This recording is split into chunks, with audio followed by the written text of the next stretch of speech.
আসসালামু আলাইকুম। আজকে একটা পুরো নতুন একটা রেসিপি বানালাম, তো দেখতেই থাকুন আপনারা। আর কমেন্টে জানাতে ভুলবেন না, যারা আমার চ্যানেলে এখনও নতুন তারা সাবস্ক্রাইব করতে ভুলবেন না, পাশে থাকবেন। আর চলো মূল রেসিপিতে চলে যাই। তো প্রথমে আমি 3 পিস গাজর নিয়েছি ও 2টো আলু নিয়ে নিয়েছি। এগুলোকে ভালো করে আমি কুচিয়ে নিলাম, খুব ভালো করে ছুরি ছুরি করে কুচিয়ে নিলাম। তারপরে 6 পিস আমি চিংড়ি মাছ নিয়ে নিয়েছি মাঝারি সাইজে। তারপরে খোসাটা, উপরের পিঠটা শুধু খোসাটা ছাড়িয়ে নেব, ব্যাস। আর পুরোটা আমি ছাড়ালাম না, এরকম করে সবটা আমি এরকম করে ছাড়িয়ে নিলাম। তারপর স্বাদ মতো লবণ ও কর্নফ্লাওয়ার দিয়ে ভালো করে আমি এটাকে মাখিয়ে রাখবো 5 মিনিট মতো। এটাকে এক সাইড করে রেখে দেব। তারপর একটা পাত্র নিলাম, তাতে আমি 2 চামচ চালের গুঁড়া ও 2 চামচ কর্নফ্লাওয়ার দিয়ে দিলাম। তারপর স্বাদ মতো লবণ, একটু হলুদ গুঁড়া 1 চিমটা, আর 1 চিমটা কাশ্মীরি লঙ্কা গুঁড়া। এই ভালো করে এই মিশ্রণগুলো দিয়ে দিলাম। আর পেপসিটা আমি এবারে পানির বদলে আমি এটাকে পেপসি অ্যাড করলাম। এগুলোকে দিয়ে ভালো করে একটা বাটার বানিয়ে নেব। তো আমার আর একটু লেগেছে, তাই জন্য আমি আবার একটু দিলাম।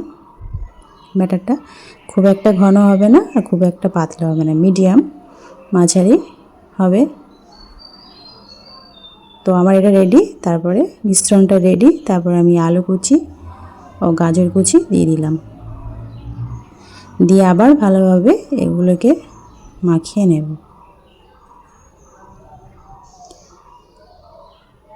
মাখানো আমার কমপ্লিট।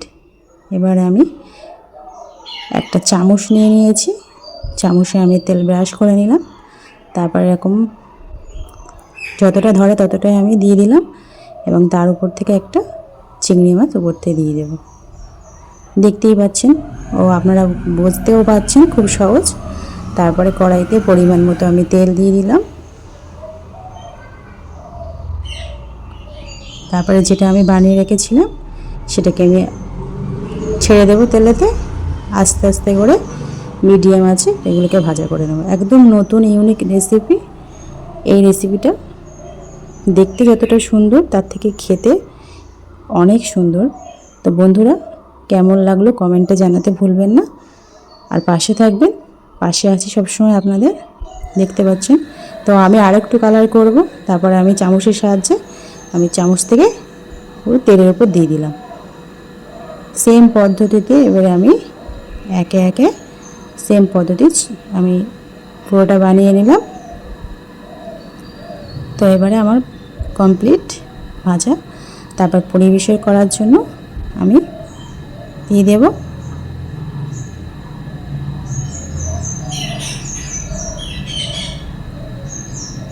তো আমার এই রেসিপিটা পুরো 6টাই হয়েছে পারফেক্ট। তারপর আমি সস দিয়ে দিলাম।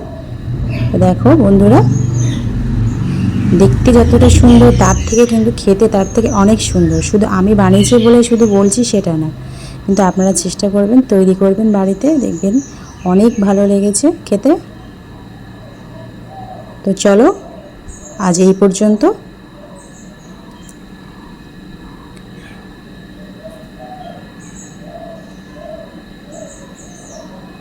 খোদা হাফেজ।